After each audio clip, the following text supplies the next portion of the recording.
You don't seem very fiery to me. You seem like you might just... I get crazy. Oh, yeah. okay. You don't want to set me off.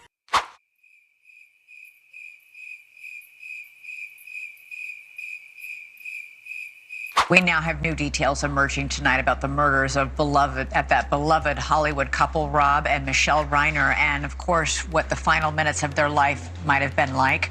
Death certificates obtained today from the LA County Department of Public Health state that the couple died on Sunday, December 14th, within minutes after receiving, quote, multiple sharp force injuries with a knife by another person. Now, if you don't know the tragic news between Rob Reiner and his wife, who has sadly passed away by allegedly, I'm gonna say allegedly, by the son, but it's starting to look like it was the son, and the son was going through a lot. And the information that I'm picking up or reading, it gets sadder and sadder the whole time, because it talks about the mental health and aspect and raising a kid, even as a celebrity. This is unfortunately, you still have to deal with human stuff. So this was very tragic when I seen this.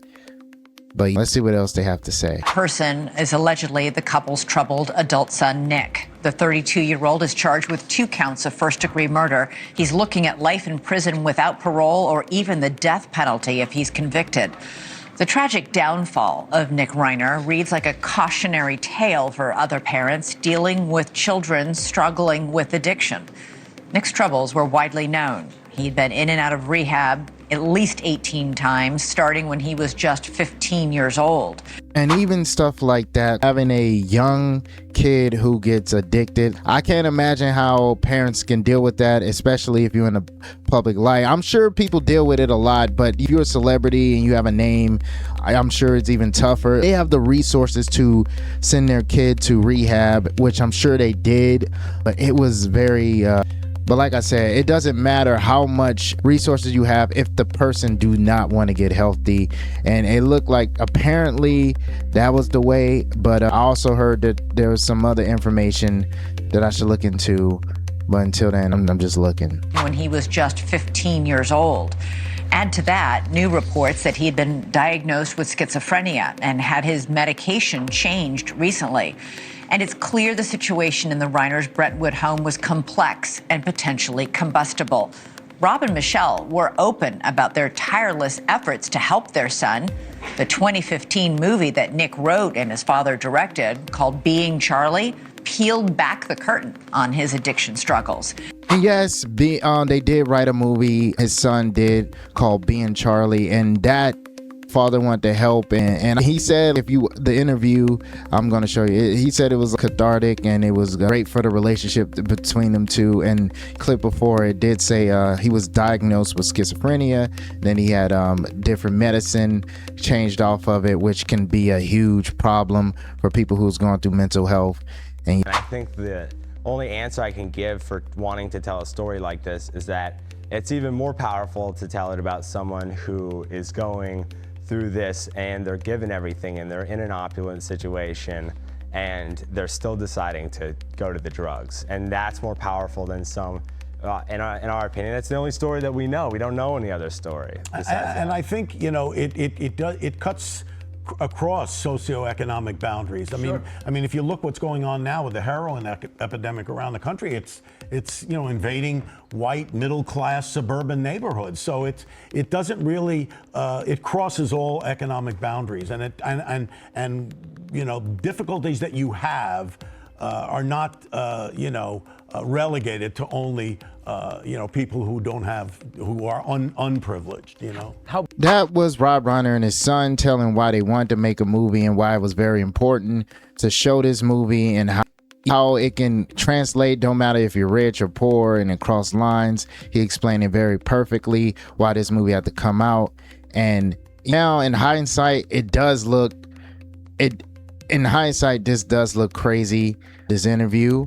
And even when he explained his relationship with his parents. How bad did it get at home between the two of you. It's reflected in the movie where the father character talks about how, you know, he didn't know what to do, so he listened to anybody who had a desk and a diploma to do exactly what you're talking about. But the truth of the matter is, you have to be who you are. And I made mistakes in that I didn't go with my gut instinct and the feel. And I know Nick better than, you know, some expert who's never met him. And I think had I listened to my own instincts, I would have done a lot better by Nick. But, you know, you do what you do. You're a parent and you think, here's my kid running out into the street, he's going to get hit by a truck, or you want to keep him safe. So you do what they tell you. You feel you're at their mercy. But what I feel after all of this is it's not about punishing.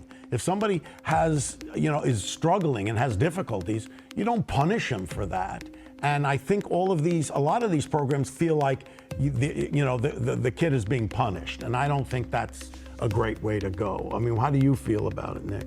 About what part of it? About what I was just saying about the idea of you know, the tough love and all of that stuff. You know, I'm here, so it worked. Ugh, even with that response, he seems so disconnected. Like it's I mean, in hindsight, this looks very creepy when in hindsight. Like, but this was a regular 2016 interview between him and his father, and you know, it was just regular. It was just a kid.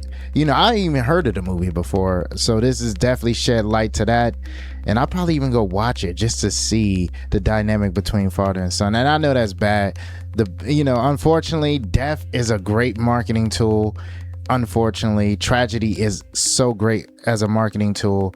And, I'm the problem. I am the problem, because I'm definitely going to go check the movie out and all. The amended indictment filed by Los Angeles County prosecutors on December 19th. The attack sequence has been narrowed to an even more precise window, between 1:47 a.m. and 2:35 a.m. on December 14th, 2025. How do investigators know this with such specificity?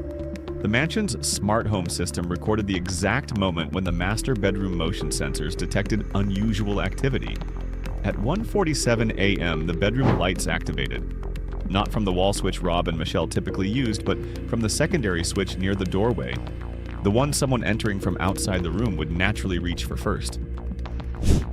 Digital forensics experts from the LAPD's cyber division determined that Michele's iPhone, which she kept on her nightstand, stopped all background processes at 2:11 a.m. Her health monitoring app, which tracked her sleep cycles, registered her heart rate spiking from 62 beats per minute to 158 in less than 8 seconds before the signal terminated completely. According to Dad, that means it happened right after, I think it was a Conan party. I love Conan, but oh man, imagine how Conan feel right now.